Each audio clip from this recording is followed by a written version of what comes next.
Esta es la meditación correspondiente al día 1 de febrero. La serie es tapa a tapa, es la lectura devocional de la Biblia del año 2024. Yo soy el pastor Rafael Pola. Qué gusto que podamos juntos seguir leyendo la palabra de nuestro Señor.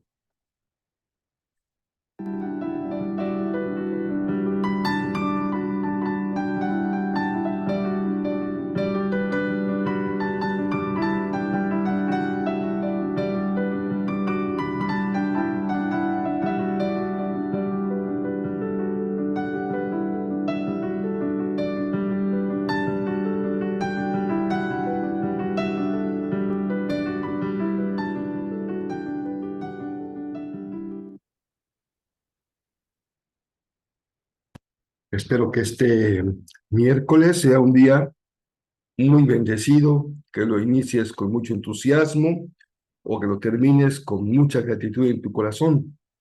A la hora en que tú te dispongas a compartir la meditación, a escucharla, a leer la palabra, que sea un tiempo de refrigerio espiritual para tu vida y de alimento.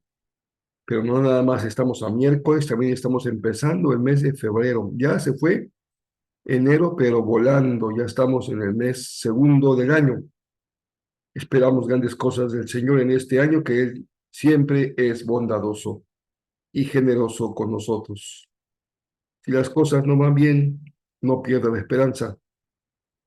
Si las cosas van peor todavía, hay que mantenerse con la frente en alto y el corazón bien colocado para dar los pasos que haga falta para salir del hoyo. Es mucho lo que el Señor te fortalece, también mucho lo que tú mismo, obedeciendo su palabra y confiando en Él, puedes hacer cada día. Vamos al texto bíblico de hoy. Tenemos cuatro textos, cuatro porciones de diferentes, disculpen, de diferentes géneros, partes de la Biblia. De hecho, estamos leyendo tres partes del Antiguo Testamento y una parte del Nuevo Testamento. Estas dos primeras partes, tanto Éxodo como Mateo, son literatura narrativa. Siempre es bueno ir aprendiendo a leer, identificando la trama, o sea, la historia que se está entrelazando, identificando a los personajes principales, a los antagónicos, a los secundarios, qué papel juega cada uno y cómo Dios va llevando adelante la historia más allá de las personas que de manera humana participan. También es el mismo caso de Mateo, es un texto, un género como tal, los evangelios son un género literario como tal, y por eso también lo vamos leyendo como una narrativa, son textos de carácter narrativos. Eso nos ayuda a comprender un poco mejor la escritura. Los otros dos, ambos pertenecen al género poético, tanto salmos como proverbios, pero con un enfoque distinto. El salmo es básicamente una oración, un lamento, un canto, un himno, y el proverbio es una sentencia de sabiduría, una frase que se puede retomar incluso de la cultura popular, pero integrada a la revelación bíblica, que ahí el Señor le da una autoridad mucho mayor que simplemente un dicho popular. Generalmente, como hemos visto, la estructura es con paralelismos, ya sean antitéticos o sintéticos, pero en la forma de paralelismo. También en los salmos aparece frecuentemente el paralelismo. Bueno, sin más de estas filigranas, vamos al texto bíblico de Éxodo. Apasionante esta historia. Después de mucho luchar, logran salir de Egipto, el Señor los manda por el camino largo para evitar una posible confrontación con un pueblo que encontrarían en su camino. Y además no van solos, el Señor los va acompañando durante la noche con la columna de fuego y durante el día con la columna de nube. Es la presencia misma de Dios la que va guiando el camino del pueblo. Pero el Señor les advierte que el faraón va a endurecerse aún más y va a salir a perseguirlos. Pero Dios va a usar esta dureza del corazón del faraón para seguir manifestando su gloria. Cuando las cosas se ponen más difíciles, es cuando el Señor hace una mayor manifestación de su poder y podemos verlo en toda su magnificencia. No obstante, el pueblo pues siente la dureza de la salida y comienza a quejarse. Dice, es mejor vivo en Egipto que muerto en el desierto. Suena lógica, una lógica muy práctica, pero el Señor dice, no, se deben de intranquilizar, estén tranquilos. Y más de preocupación, hay que pasar a la ocupación. Así que pónganse en marcha y yo estoy con ustedes acompañándoles. Durante la noche, el viento hace que el lecho del mar se seque y por ahí va a pasar el pueblo de Israel. Y una vez que ellos han terminado de pasar, las aguas vuelven a su cauce y devoran a los egipcios. Una situación muy conocida de una gran señal del poder de Dios. Eso es lo importante, más que hacer cálculos de litros de agua, de espacios físicos, de cuánta gente aquí, cuánta gente allá.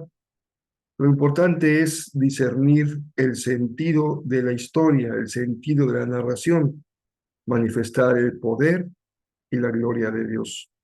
Así es en nuestra vida. Los problemas más grandes suelen ser también el campo de cultivo de la gracia mayor del Señor. A más dura es la caída, el Señor muestra su mayor misericordia, porque el justo puede caer muchas veces, dice el proverbio, pero al final se va a levantar, no por su fuerza ni por su inteligencia, sino por la misericordia amorosa del Señor. Así que una vez que han experimentado toda esta gran señal de su paso por el mar, la fe del pueblo se fortalece. Ponen su fe en el Señor y ponen su fe en Moisés. Seamos, vamos a decir de esa manera, misericordiosos con el pueblo. No pensemos que el pueblo sabía todo lo que tú y yo sabemos del Señor. No contaban con una Biblia, no habían sido instruidos en los libros del Antiguo Testamento. La Biblia se estaba escribiendo al paso de ellos mismos, eran ellos los personajes de las Escrituras, así que su conocimiento es limitado y están luchando para comprender el llamado de Dios y la manera en que Dios obra y cómo actúa. Pero el Señor fue bueno y les mostró su revelación, su voluntad, para que ellos fueran el pueblo escogido, el pueblo que el Señor usaría para bendición de todas las familias de la tierra. No siempre comprendemos todo de Dios y no necesitas comprender todo de Dios. Podríamos decir, como escuché decir alguna vez a un maestro, con lo que sé me es suficiente. Con eso que sé no es el todo, pero es suficiente para que mi fe esté firme, mi confianza esté en el Señor. Lo hemos visto obrar, hemos escuchado su palabra, hemos sido testigos de su poder, de su misericordia, de su amor, de su poder liberador, restaurador, que sana a los enfermos, su poder para sanar. Confiemos en el Señor. Esa es sin duda la palabra final de este párrafo. Confiemos, confiemos en el Señor. Mateo 21 se está acercando ya a los acontecimientos finales de la vida de Jesús. Hay una discusión con algunas personas ahí acerca del reino y quién va a entrar primero al reino. Y esa discusión acaba diciendo que primero va a entrar las personas que consideran indignos antes que ellos.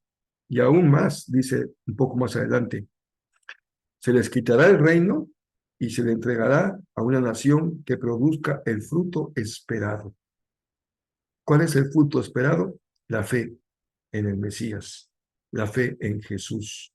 La nación que sin ser la nación elegida ha sido incorporada a esa higuera para que pueda fructificar, creyendo en el Mesías, en Jesús, como el Mesías de Israel. Leemos el pasaje en este contexto, en esta discusión con los judíos sobre el reino y quién merece entrar al reino de los cielos. Enseguida vamos hacia el pasaje del Salmo. El Salmo que estamos considerando es el Salmo número 26, los versos 1 al 12. Disculpen. Y en este Salmo, el salmista hace una declaración de su integridad, de su corrección de vida. Me parece hermoso. No solamente el salmista confiesa su pecado, se inclina ante el Señor, se humilla por sus faltas, también echa mano de aquellas cosas que valen la pena mencionarle. No siempre estamos en el lado oscuro de la luna, a veces también estamos en el lado blanco, claro, en la luz resplandeciente. Nuestra oración es que nos permanezcamos siempre en el espacio de lo correcto, de la luz. Por ello, dice el salmista, tengo una vida intachable. ¿Quién pudiese decir esto? Tengo una vida intachable. Y por eso, Señor, rescátame y muéstrame tu misericordia. Porque fíjense, a pesar de una vida intachable, se requiere ser rescatado y se requiere que el Señor muestre su misericordia. Dice el salmista, ahora ya siento que estoy pisando en tierra firme. Eso es lo que hace la seguridad de que el Señor está contigo o conmigo. Pisamos en tierra firme sin temor a hundirnos en el fango, en el lodo, en el agua. Proverbios, capítulo número 6. Estamos en el verso 16 al 19. Este proverbio es muy importante. Fíjate por qué. Nos muestra las cosas que al Señor no le gustan. Dice el proverbio, cosas que el Señor odia. Lo más despreciable, lo más horrible, lo más dañino. ¿Qué es? Pues los ojos arrogantes.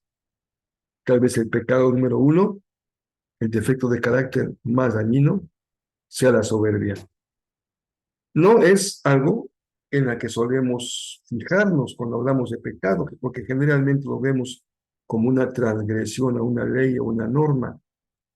Pero esa es una forma de carácter, una forma de ser que el Señor le parece detestable, los ojos arrogantes.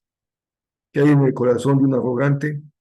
No lo sabemos, podemos imaginarlo, pero haya lo que haya, el Señor no acepta los ojos de un arrogante porque se le reconoce por la manera de mirar. También el Señor desprecia, odia la lengua mentirosa. Y cada vez que leemos esto, yo insisto en que hay mucha mentira en el día de hoy, de todo tipo. Es difícil para muchos comprometerse con la verdad, porque tienen miedo al rechazo, a ser señalados, a ser juzgados, a ser burlados, porque a quién se le ocurre decir la verdad. Pero el Señor dice que odia la lengua mentirosa. Es mejor decir, me está doliendo aquí, que fingir que todo está bien. ¿Y qué decir de las manos que matan al inocente? No nada más el que quita la vida de alguien, sino que ese alguien es un inocente. Eso es terrible. Esa persona que está elucubrando, pensando para hacer mal.